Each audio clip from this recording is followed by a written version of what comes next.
آئے خود امام حسین علیہ السلام سے پوچھے کہ آپ کے لشکر میں کون شامل ہو سکتا ہے۔ امام حسین علیہ السلام اپنے ایک خطبے میں اس طرح سے فرما رہے ہیں: من کان فینا باذلا مہجتہ وموطنا علی لقاء اللہ نفسہ فلیرحل معنا۔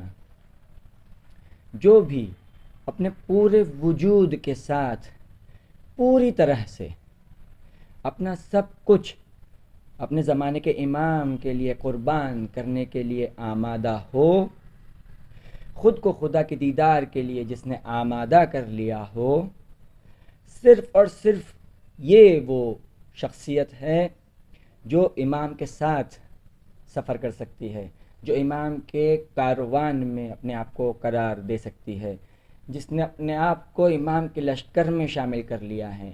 اب آئے اور ہم اپنے نفس کو چیک کرے کہ کیا ہم اپنے آپ کو پوری طرح سے امام کے سامنے تسلیم کر چکے ہیں۔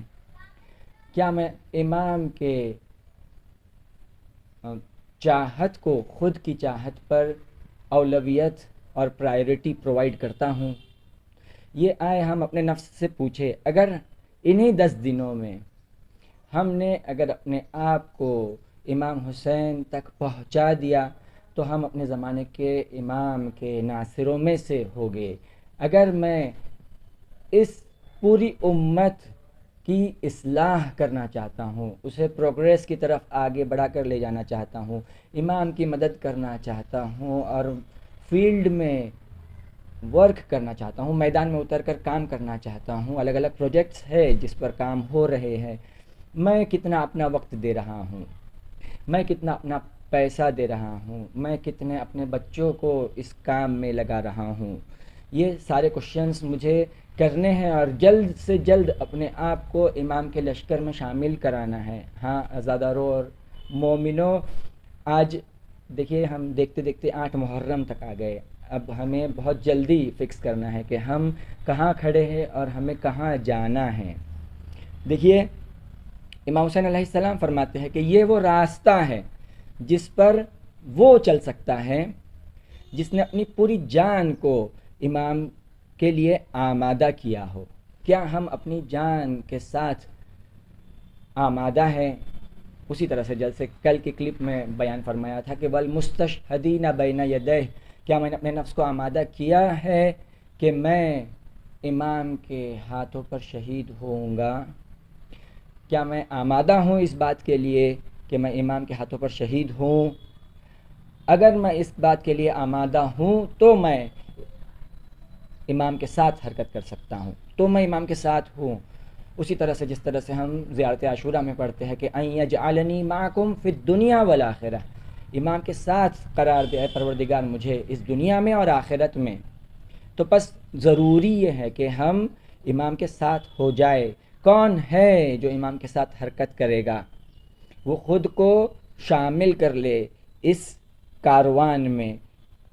امام اگر ہمیں چاہ رہے ہیں تو پورے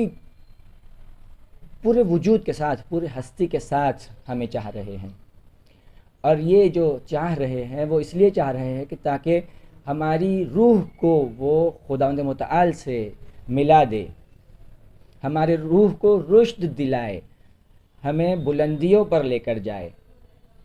جو بھی اس دنیا سے چپک کر رہے گا، اس دنیا کے مال سے محبت کرے گا، اس دنیا سے محبت کرے گا، وہ اس کاروان کے ساتھ حرکت نہیں کر سکتا۔ اگر چاہتے ہیں کہ ہم امام کے ساتھ حرکت کریں تو یہ سارے تعلقات کو توڑنا ہوگا، یعنی امام سے زیادہ محبت کرنی ہوگی، اور امام کے کہنے پر پھر اب ان سے محبت کرنی ہے، اور امام پر جب ضرورت ہوتی ہے تو میں ان سارے تعلقات کی طرف نہ دیکھوں اور اپنے آپ کو امام کے ناصروں میں سے قرار دے دوں۔ یہ ہوتا ہے اصل میں امام کی محبت کرنا۔ جو بھی اس کے لیے آمادہ ہے وہ بسم اللہ کہے۔ من کانا باذلا فینا مہجتہ، جو بھی اپنی جان کے ساتھ امام کے سامنے آتا ہے، اپنی جان کو ہتھیلی پر لے کر آتا ہے، وہ امام کے ساتھ ہوتا ہے۔ یہ امام حسین علیہ السلام اپنے خطبے میں بیان فرما رہے ہیں۔